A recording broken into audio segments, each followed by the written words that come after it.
He's only okay at interneting, but he's great at dadding. Yes, it's time to celebrate the guy with the cell phone holder, the thermostat watcher, the lawn aficionado known as Dad. This Father's Day, give him something he'll love more than his transitional lenses. Give the man some #1 drinks that'll go perfectly with his #1 dad mug. And get them all from Drizzly, the go-to app for alcohol delivery. With Drizzly, you can shop local stores and can compare prices on beer, wine, and spirits, and then get them all delivered in time to celebrate Dad, Pa, Father, Daddy, Pops, Daddy-O, the big dude, or whatever you call him. You'll get the 2 thumbs up dad-proval, and ordering just takes a tap. Download the Drizzly app or go to drizzly.com. That's DRIZLY.com today. Ding dong, it's Drizzly. Must be 21 plus, not available in all locations.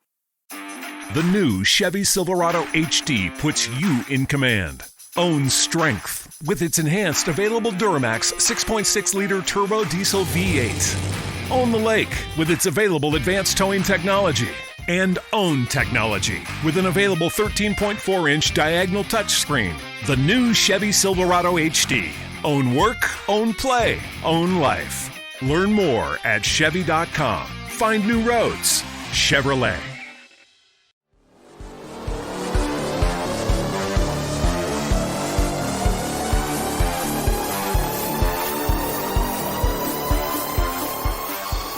Hey everybody, and welcome to the show. This week I'm doing a little bit different thing with my friend Manny Vaya. We're going to be talking about entrepreneurship, and Manny's been on the show before. We were talking about kind of the stuff going on out there in the world these days, and you know, some people are worried about stability. Some people just want to have something else going on. Some people want to get out of their jobs and go full time, and so. And I have people ask me, you know, how do you get out and run a business? How do you get out and go freelance? How do you get out and, you know, whatever. So, yeah. So I was like, well, Manny, you've read a zillion books on this. So, and you're running a business and I'm running a business. We talk about this stuff a lot. So I figured, what the heck, right? Yeah. So when it comes to test maintenance, the biggest complaint that teams have are flaky tests.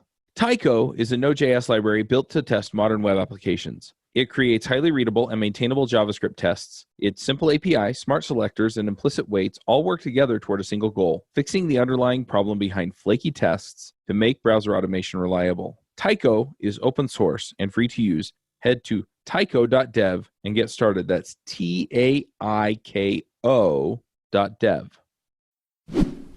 Manny, do you want to just remind people who you are real quick? Because you've been on JavaScript Jabber before. I've been on JavaScript Jabber a couple of times. I've been on a bunch of your podcasts a few times now.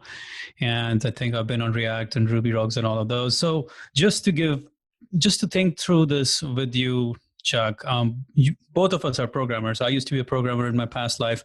You used to be a programmer in your past life. I was more of a computer engineer, more hardcore, low-layer programming, like kind of C and all those things. I used to design mobile phones. I used to literally write software for mobile phones, for the modems that go into mobile phones. I used to write software, firmware for DVD players. So very close to metal kind of programming is what I used to do. Yep. And I left all of that to start book summary business, which has got nothing to do with programming. And when I think of the situation that we're in today, the crisis that we're in today in the world, I think of how, you know, we are all reacting to the challenges of the world as they are. But one thing is common. Everyone wants safety. Everyone wants stability for themselves and for their families. And one of the reasons why I started my business back in 2015, where we summarize the knowledge from the world's best business books and personal development books, most of you guys know it's called 2000 Books. The reason why I started it was because I wanted freedom. I wanted to be able to work from anywhere in the world, from any location in the world, at whatever time I want in the world. And today I feel like I'm blessed to be able to literally, if I wanted, I could just hunker down in my home for the next 3 months, not even step out for one day, and just make this business, like just continue to run this business as if nothing. Like I wouldn't need to be in front of a single soul to make this business happen. Or like last year, I spent 3 months traveling around in Bali and Thailand and China and India and Mexico and all of those places and running my business from all parts of the world. So that freedom that I have today is a result of me starting a business. If I was still in my corporate computer engineering job that I had, where I was managing billion-dollar cell phone projects, I would have never had the freedom. I would never have had the security either, because they can take away my job anytime. And I've been through that. I've literally been laid off 3 different times in my career. So I know how hard it is to go through a layoff and how hard it is to go find another job. And that was part of the reason why I said, I don't want to keep going through this. I want to have my own thing. I want to build a business. And I'm, as an engineer, as a programmer, I think we're very smart people, and we can build. Today, if you look at it, all the businesses, all the great businesses that are being built today, they're all built by programmers. They're all built by, on the backs of technology. And so as programmers, we have probably the greatest opportunity in front of us today to build a great business, whether you want to build a side hustle, which makes you like $1,000, $2,000, $5,000, $10,000 a month, or you want to build $1 billion business. As a programmer, you have all of those options available to you. Yeah, it's funny you're talking about sort of the freedom that you get from not having that full-time job. Because, you're like, I got laid off 3 times, and I personally got laid off twice. And it's funny because I found that the jobs that I wanted to keep were the ones that laid me off. Yeah. And the jobs that I hated, that were, okay, so they were awful, just staying there, right? I try not to swear on these shows, and I came close, but they were terrible places to be at. And those were the ones that, when I went in my boss and said, I'm out of here, they tried, begged, pleaded, threatened, everything to try and get me to stay.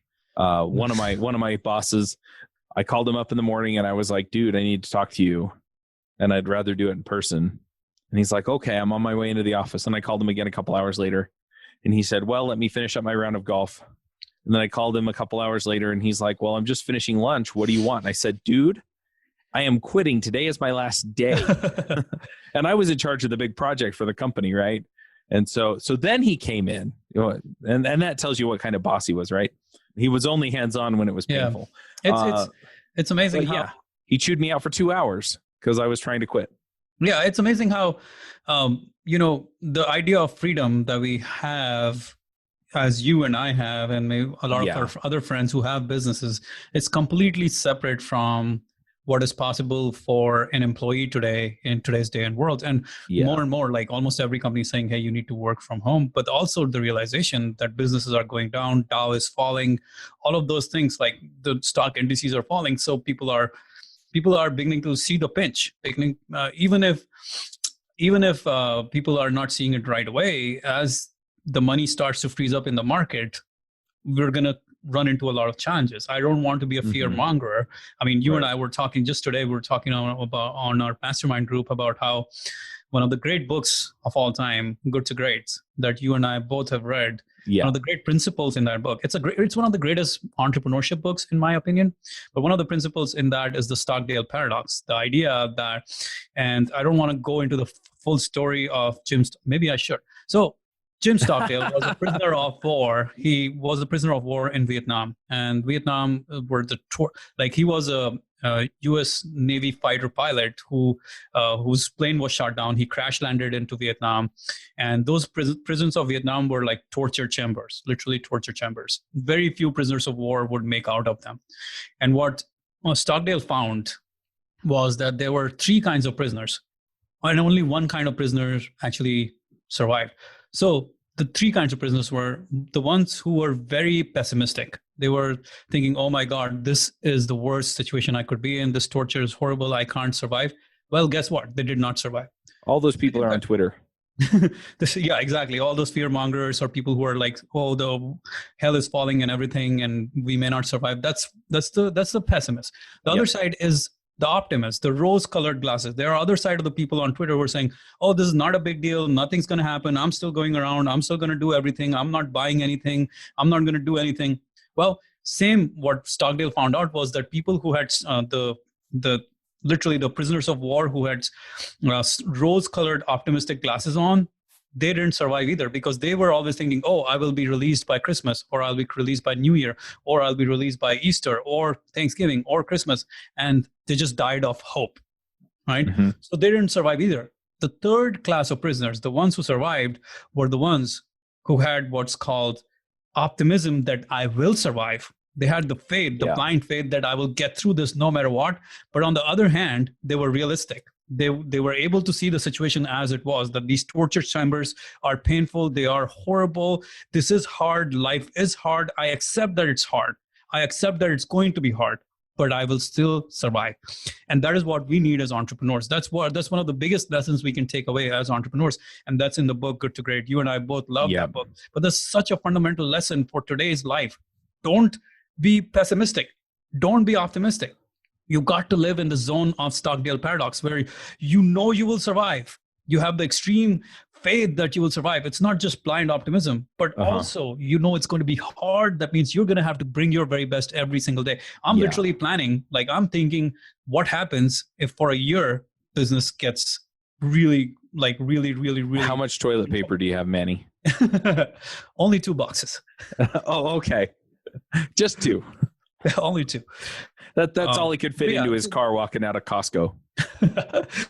So think about like what Stockdale paradox is teaching. It's a lesson for life, but it's also a lesson for any entrepreneur, any business owner, that we have to go through these hard times and we have to understand how to handle these hard times. So when you are starting your side hustle, when you're starting your business, you will find these situations. Yeah, I've been through a little bit of this lately, and you go listen to Entreprogrammers and you can hear about some of it. But ultimately, I kind of started out with the optimism, right? But it wasn't optimism like, oh, well, eventually it'll all, be okay. My version of it was, well, I'm a good guy and I haven't done anything wrong, so it should just work out, right? And I kind of had to get beat into realism. And it's not to say that I don't have some optimistic tendencies here, but I've also come to the realization that it really depends on what I put into it, right? Yeah. It's the work that I'm going to do in order to get there. And I think that's where a lot of people really fall apart when they're trying to make their entrepreneurial start or continue their entrepreneurial journey, is they look at it and they either go, there is no way, or they look at it and they go, oh, well, there's tons of money out there for entrepreneurs, so if I go out there, it'll just work. And what they really need to understand is that the whole thing hinges on how much work they're willing to put into it. Oh, yeah, man. This is so crucial what you just said there. There's a great book called Millionaire Fastlane by MJ DeMarco. Yeah, great book. Great book. And he talks about the same idea. It's a short one, too. Yeah. And most people who live in this mindset. So he talks about the 2 or 3 different lanes, but let me just kind of give the perspective of the regular programmer. The regular programmer is thinking, hey, I have a job. I'm going to go to my 9 to 5. I'm going to make money. I'm going to save it away. I'm going to put it into stock market. I'm going to invest it somewhere and hope that by the age of 65, I will have enough money to survive. Well, and then something like this black swan event happens and suddenly you're panicking. Suddenly you find yourself in really dire situations. So that is the slow lane to wealth, as this guy talks about, as MJ DeMarco talks about. But the fast lane to wealth is understanding that you will not build great wealth through a job. The only way to build great wealth is through a business. You have to build a business in order to build wealth, and in order to build wealth fast. Most people, and I remember this back when I was in the engineering career, the biggest talk for most people was how their stocks were doing most of the times, because they were hoping to hit the lottery mindset. They had the lottery mindset, that hoping that one of these, if they pick the Teslas or the Apples at the right time or the Amazons at the right time, and suddenly that will blow up 10, 20x, and suddenly they'll be rich, and hope that the hope mindset and the lottery mindset that somehow they'll make all this money and they'll retire and never have to work again. But the realistic mindset is the process mindset, as in, I will do the work, I will put in the work, I will build a business, and that will turn out to bring me great wealth. That is such an important distinction. You have to not have the lottery mindset in life, which is the worker class mindset, hoping that somehow you will keep working and somehow your stocks will take off or your retirement plans will take off. That's the lottery mindset. No. You have to have the creator mindset, the mindset of process, as in, I will do the work, I will build a business, because that's the only way to build great wealth. Yeah, I want to throw two more at you. One, just talking about building wealth by building a business. It's what's his name? I have the book sitting on my desk, so I'm just going to cheat. Robert Kiyosaki, the cash flow quadrant. He talks about this, right? Where there are different places where you can wind up in your career, and the one that builds the most wealth the most reliably is running your own business. Yeah, and then you're talking about getting in and doing the work, and that reminds me of another book. And this is one that you told me to read, and I think I listened to it on Audible and then went and actually bought the book and read it because I'm going, this stuff is gold. And that's Ready, Fire, Aim. Oh, yeah. And what it talks about is, you have to go out and you have to find a customer. And then you go and you do the work and you find another customer. And then you go find another customer. And then you go find another one and another one and another one. And eventually then you start building a process for finding customers, right? And you get better at it and better at it and better at it. And that's the way that you grow. And I think people have this idea in their head that if I build it, people are going to show up and they're going to beg for it. And the reality is it just doesn't work that way. And the people that you see that seem to have that happen, because I have a few friends where they're like, well, so-and-so, they built their business and then they just had hundreds of customers. Well, you have to realize that those people had an audience of thousands of people. And so when it looked like an overnight success, they had already found their customers, and then they built a product that those customers wanted. And so finding that customer over and over and over again, they had done that without actually really realizing that they had. Early in my career, I figured out which jobs were worth working at and which ones weren't, mostly by trial and error. I created a system that I used to find jobs and later contracts as a freelancer. If you're looking for a job or trying to figure out where you should go next, then check out my book, The Max Coder's Guide to Finding Your Dream Developer Job. The book walks you through figuring out what you want, vetting companies that meet your criteria, meeting that company's employees, and getting them to recommend you for a job. Don't settle for whoever has listed their job on the job board. Go out and proactively find the job you'll love. Buy the book at devchat.tv/jobbook. That's devchat.tv/jobbook. Yeah, I mean, think about, so to the for those of you who are listening who are trying to build a side hustle, there's so many different ways you can build a side hustle today as a programmer. Like I could not even count, but let's count. Let's take a look at your business. Let's take a look at my business, and let's take a look at some of our friends, all the things they are doing, and what programmers have really built today. Okay, so you have a podcast network, right? Right. You make most of your money content. from.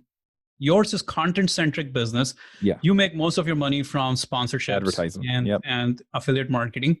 Mine is a book summary business. I have a YouTube channel, I have a podcast, and I have a blog where we get all the traffic from all of these different places. We sell book yours summaries. is product sales. We sell products and we sell coaching, right? And I coach people on how to build their online businesses, right? So do you have a subscription to that? I have a subscription as well for that, which is an ongoing accelerator to help people through their phases of the different business, which is more of a ongoing monthly coaching, which is very affordable for most people. But think about all of the different things we've just talked about, and that's just a starting point, right? Yeah. A lot of people are thinking about SaaS, especially in... Right. There's SaaS products you can build, web apps, mobile apps. You can start your own side gig as an agency, right? Doing development work for someone else.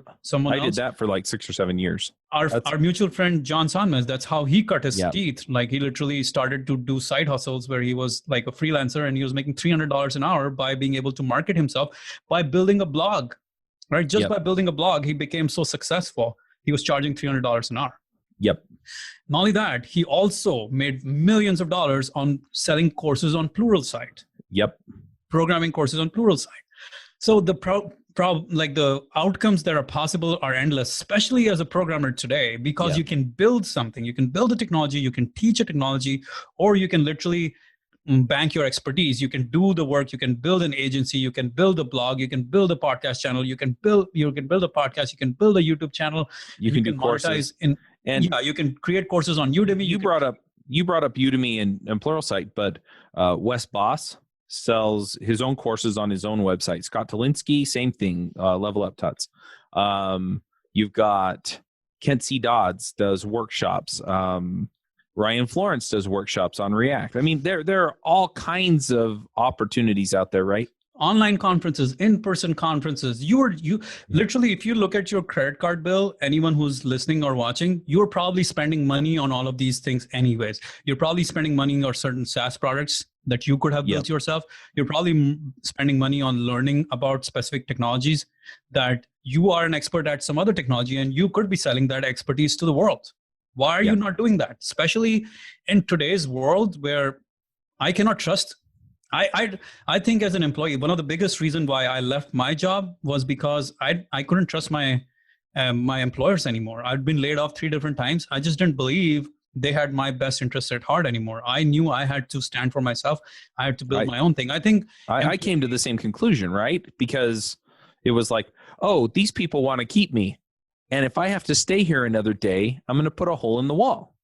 Yeah. And the other ones, well, I love being here. I love all the people I'm working with. They've promised, both places that laid me off, we never, ever, ever lay anybody. Yeah, right. Never lay anybody off. Yep. So they lied to me. So yeah, same deal, right?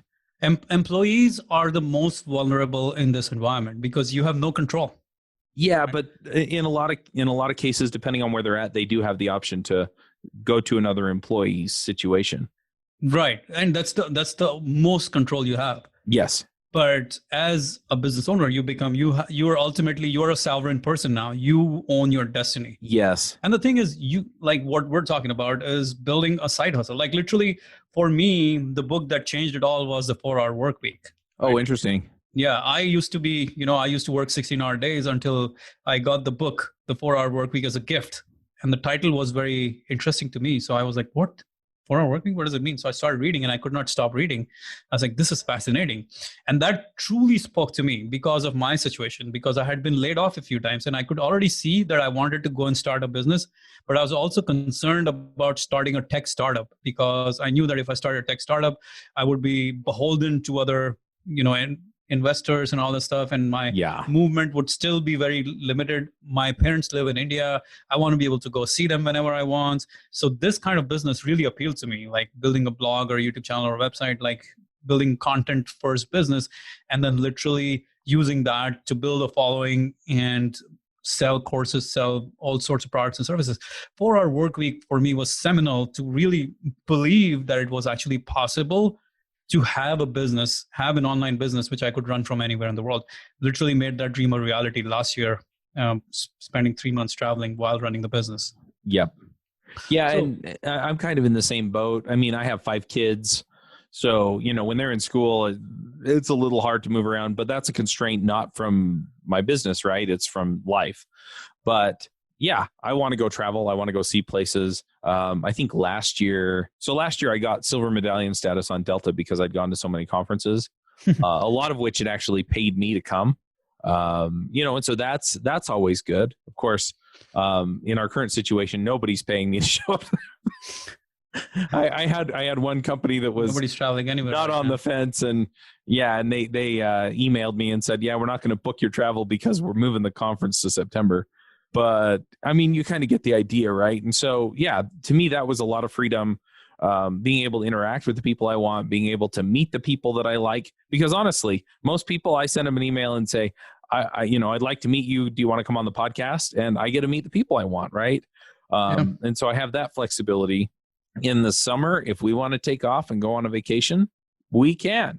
And if something breaks on, because that happens too, I'm running technology. I whip out my phone, I log into the server, and I fix it while we're waiting in line at Disneyland. Yeah, and that is the great advantage we have today with our online business. One of the books you were talking about was the Ready, Fire, Aim book, right? Such a great book. I need to read that one again. Yeah, phase 1 of that book, he talks about $0 to $1 million, which is all about selling, and selling more.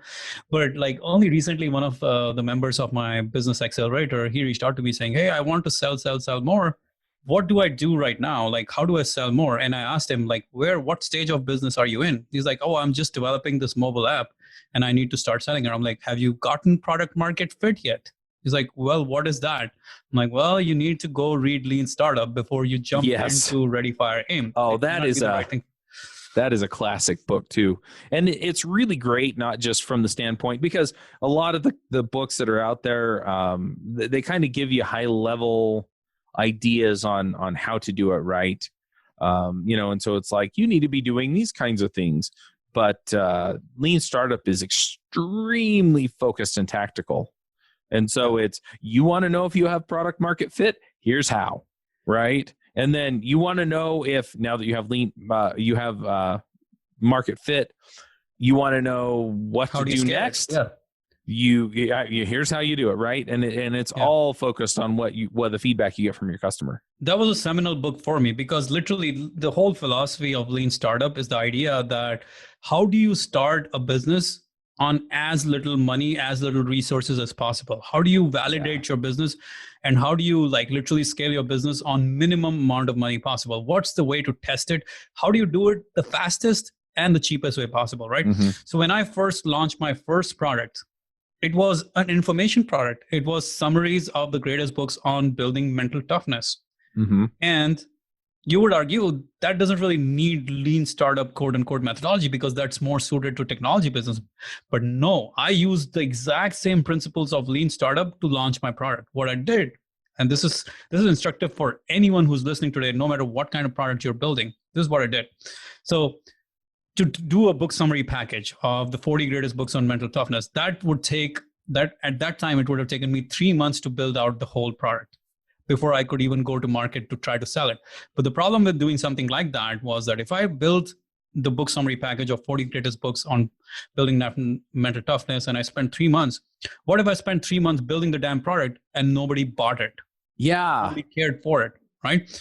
So lean startup actually addresses that concern. That's the biggest challenge for a startup. Most of the people I have in my accelerator, the biggest challenge I have is that they assume that if they build a product, everything will work out. But that's not the case. Lean startup teaches us that you can't just build a product and hope that people will buy it. So here's what I did. I probably had, at that time, I had a YouTube channel of maybe 5,000 subscribers at most.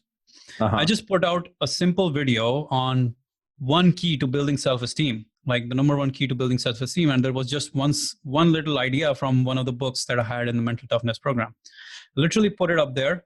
It was like a 7-minute video on building self-esteem, the first key to building self-esteem from the book's 6 Pillars of Self-Esteem. Mm-hmm.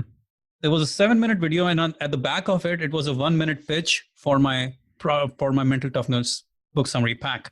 And in that, I literally said, hey, if you like this, I will give you 40 summaries of summaries of the 40 greatest books on building mental toughness, including self-confidence, self-esteem, blah, blah, blah. And this is how the videos are going to be. This is how it's going to look like. If you like it, click below to buy it, because the price will go up next week. Yeah. Right. And then I watched what happened. So depending on the number of views, how many people bought. And that's what happened. Like I had 400 or 500 views in the first couple of weeks, and I saw 10 people buy it. It was an incremental process, but I knew it. If 10 people bought it from, probably even more. So over time, within the first couple of weeks, I had validated my product, because I knew if I could get 2% of viewers to buy my product, this product had legs.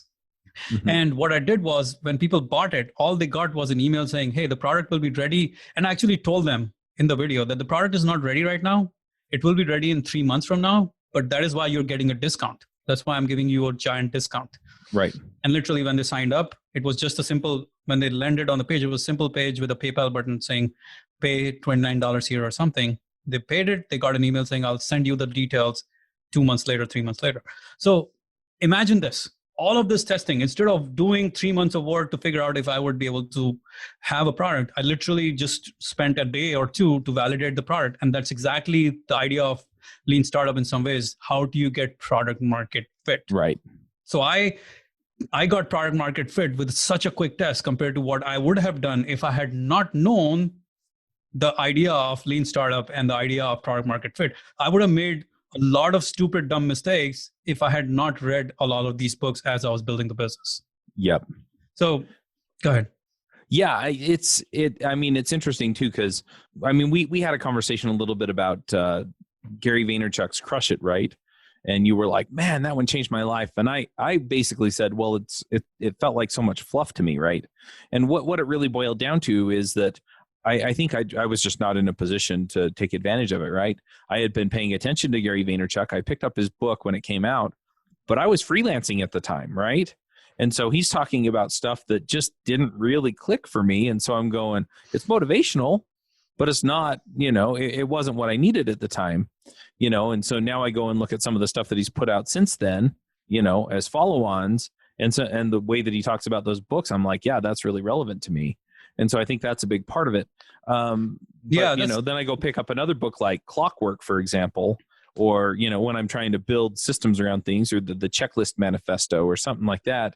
And it walks you through, okay, here's how you build a process, and here's how you train people, and here's how you delegate, here's how you procrastinate on purpose is another book.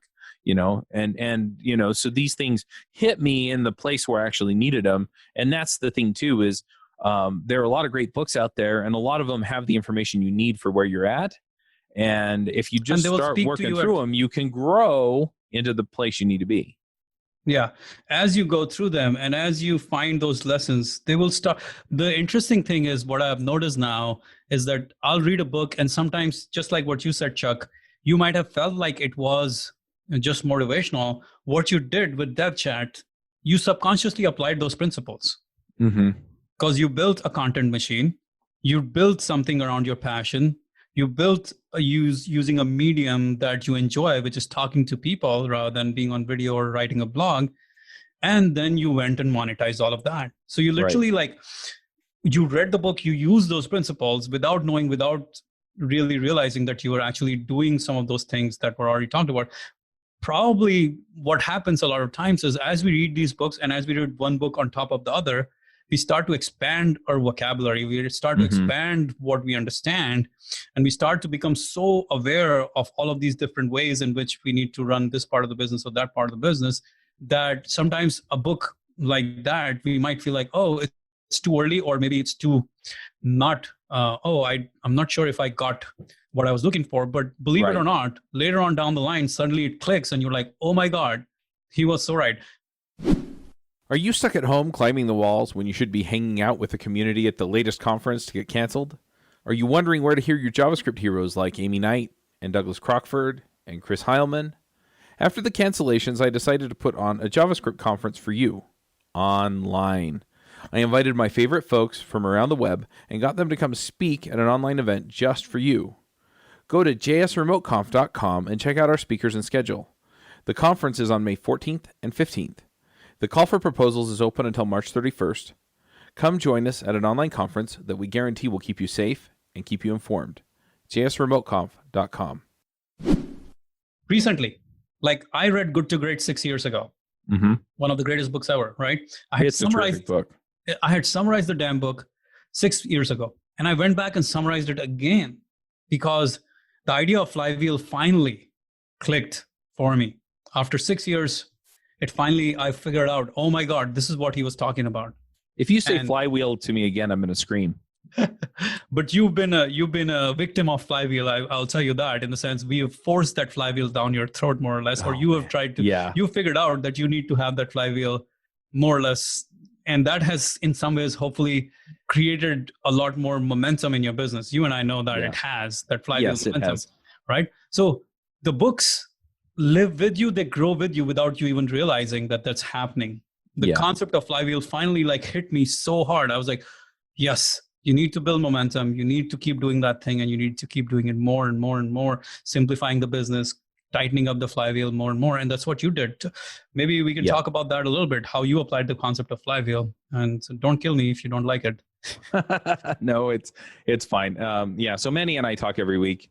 It was just something that came up over and over again. And basically, I was trying to do 6 different things, right? To create income. And, he and John Sonmez, continually reminded me that I needed to just focus on the one thing. And what was interesting was that as I did that, things started to materialize out of that never really would have happened if I hadn't been solely focused on that one thing. I've kind of broken away from the flywheel a little bit lately with, another project, but it ties back into that flywheel, right? And so, I feel like it can help add momentum to the flywheel. And we can argue about whether or not that's actually the case, but maybe we'll talk about it on the next mastermind call that we have. Yeah. But to add to it, like what you're saying there, you built your flywheel, and it's you basically built your flywheel and you built your optimum selling system, which Michael Masterson talks about in Ready Fire Aim. So these books are all interrelated. That's the fun part of it, right? There's Good to Great that's talking about flywheel, but he's not as hands-on as Michael Masterson is saying, hey, you want to build a flywheel, but you really need to build the optimum selling system for the flywheel to make your business grow at this stage of your business. And then when you realize that, then you suddenly go into, okay, well, there's more to this. And then you find a book like Clockwork, right? Yep. And that adds another level of detail to the whole building. Like, how do you build this clock? How do you build this flywheel? How do you, like, there's even more level of detail, like books like Clockwork and E-Myth that teach you that. So how did Clockwork help you? Because I know that was useful for you as well. Yeah, I mean, Clockwork is focused a lot more on essentially building the systems in your business and then getting them automated, for lack of a better word, as best you can. So some of the automation takes place through technology, right? So it's when this happens, trigger this other thing, so I use Zapier for a lot of that stuff. But there are tools that integrate with Gmail or other systems, Google Calendar and stuff, that aren't necessarily Zapier that do a lot of that stuff. But then the rest of the automation is the process where, we record a podcast episode, for example, right? Like we're doing right now. It'll wind up in Zoom. And then my production manager, she actually just has all this stuff in the calendar anyway. So she makes sure that it gets put into a list for the editors, and then the editors will go pull it off of Zoom and edit it. And then, somebody will write the show notes for it. And that's, so there's kind of a process there, but it all just kind of happens on its own without somebody shepherding the process through, right? Everybody's aware of the part that they play. And so it all kind of works like clockwork to happen. Yeah. And these are not things that are easily visible to someone who's starting a business. But as you build your knowledge base, as you begin to understand the principles of Clockwork and how to build a system, how to build processes, how to build your team, how to assign work, and how to get them to do the right things at the right time. All of these are very complicated systems. Yeah. They sound very simple when Chuck is explaining them or when I'm explaining how we do summaries and all that stuff. They're very complicated systems, and you need to learn how to build those systems and processes to build and scale your business. Yeah. So I think partly for someone who's listening, who's trying to build a side hustle, you have to realize that over time, maybe you'll start with a simple idea. Maybe you'll start with a blog. Or maybe you start with a SaaS, or maybe you start with a consulting project. Whatever it is, that is the starting point of your business. But you will need to learn all of these different fundamentals of business in order to do business the right way, or otherwise you just end up wasting your time and money and your effort and all of that, and nothing comes out of it. Right. Now, we've been talking for a while. I think people kind of get the idea of, why and how to learn how to do it, but how do people decide what the best entrepreneurship, that sounded terrible, what entrepreneurial venture they should pursue? And that's such a personal thing, right? Yeah. Everyone has their own thing that they like to do. Some people like to code, some people like to teach how to code, or some people want to be on a YouTube and some YouTube channel or build a podcast. All of these are possible. You choose what you like to do. I think it's an intersection of three things, as Jim Collins talks about in the book Good to Great. It's an intersection of what you're truly passionate about, what you can be great at, and what will actually create money in this world, what will drive the economic engine. If you have the intersection of those three, you will find a way to build a business around the intersection of those three things. So focus on those three things and you will find a way to build a business. There are amazing, great books written on all of these different ways, like whether you want to build a blog or YouTube channel or podcast, or whether you want to build a tech startup or SaaS company or agency or whatever.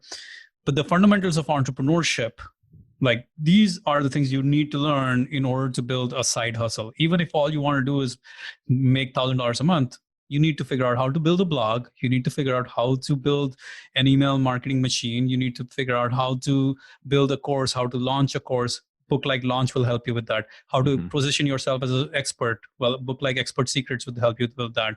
How to, build a selling system. Well, book like Ready, Fire, Aim will help you with that. Yeah. Maybe you're trying to build a subscription model. Then a book like Automatic Customer will help you with that. Maybe you're trying to build systems and process. A book like Clockwork or Build a Business, Not a Job or E-Myth will help you with that.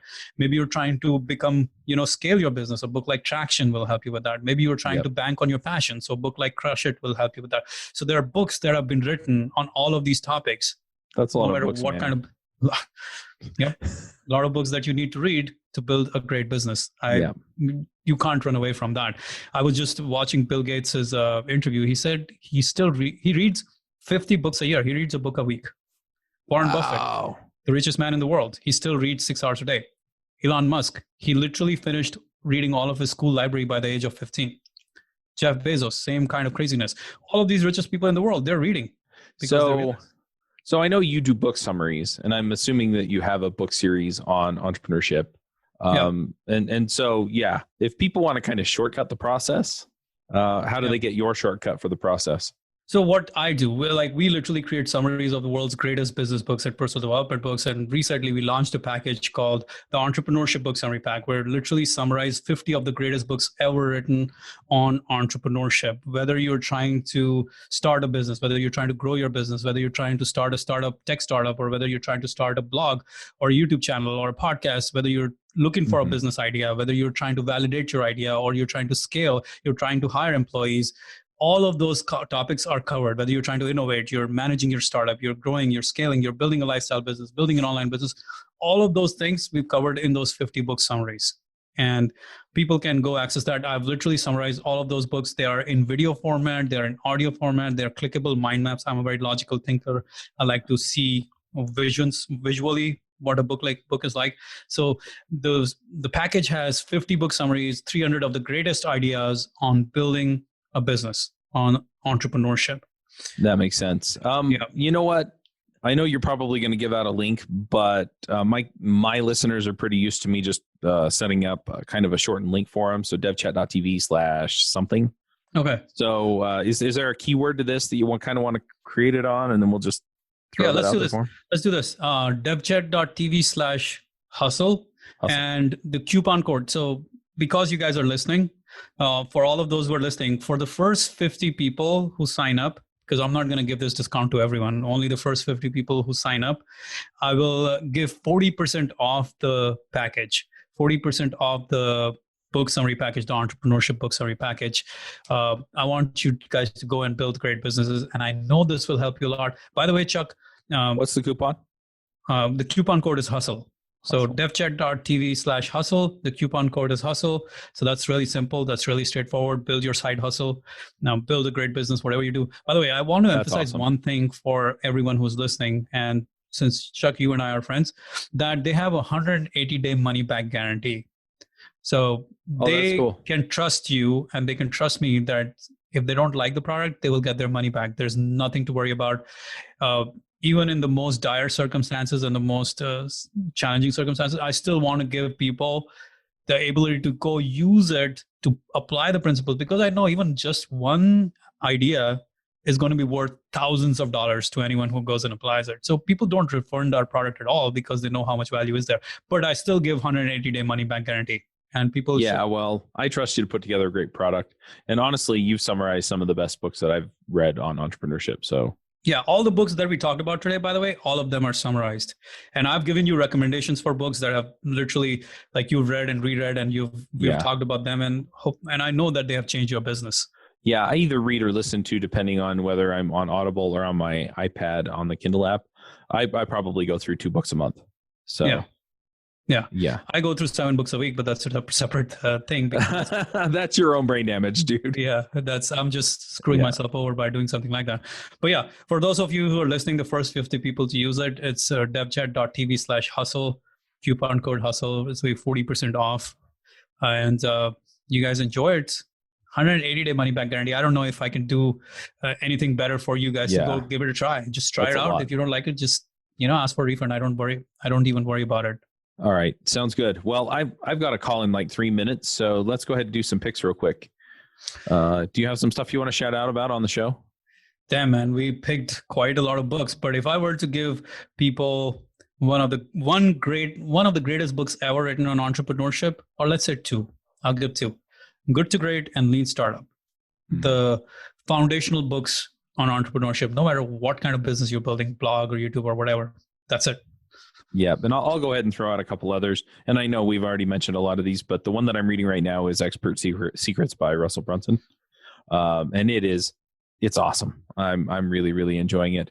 One other pick that I'm going to have, we've talked about a lot of books, but I have to say I got a giant kick. And if you're a little bit behind on Masked Singer, which is a reality show on TV, I'm sorry for spoiling this for you, but I swear the funniest thing that I ever saw was they had the bear get eliminated on Masked Singer, and they pulled the head off of the bear, and I nudged my wife and I said, "Look, it's Tina Fey." And then she turned around and it was Sarah Palin. And she was doing Baby Got Back. She was rapping on stage, and she's like, okay, so she's older enough than me that she seems a little bit old, even though she doesn't. She's 50, look super I think. old. Yeah, she's 50. Yeah. But anyway, it was hilarious, because then you're sitting there going, wait, Sarah Palin? Baby Got. Anyway, I just thought it was funny. So go watch The Masked Singer. It's funny. Oh my God, you guys. I know, right? It's my guilty pleasure. I'm sorry. I get it. You have the time now. Yeah. Anyway, so so those are our picks. Manny, if people want to check you out online, where do they go? Just if you're listening to the podcast, just check out our podcast, 2000 Books, 2000 Books. And if you're on YouTube, watching it on YouTube, just check out our YouTube channel, 2000 Books, 2000 Books. We have like 46,000 subscribers there. And just go to 2000books.com if you want more of such summaries on all sorts of topics like productivity, mental toughness, social skills, entrepreneurship, money, investing, finance, all sorts of things. Maybe we'll get to them at a later time. Sounds good. All right. Well, I've got to jump off, so we're going to wrap this up. Max out, everybody. All right, guys. See you later. Bandwidth for this segment is provided by CashFly, the world's fastest CDN. Deliver your content fast with CashFly. Visit CACHEFLY.com to learn more.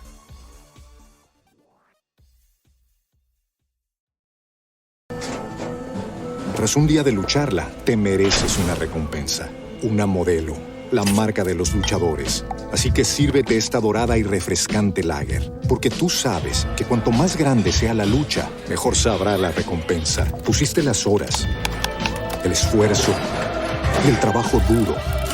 Tú eres un luchador y esta cerveza es para ti. Modelo, la marca de los luchadores. Todo con medida, importada por Crown Imports, Chicago, Illinois.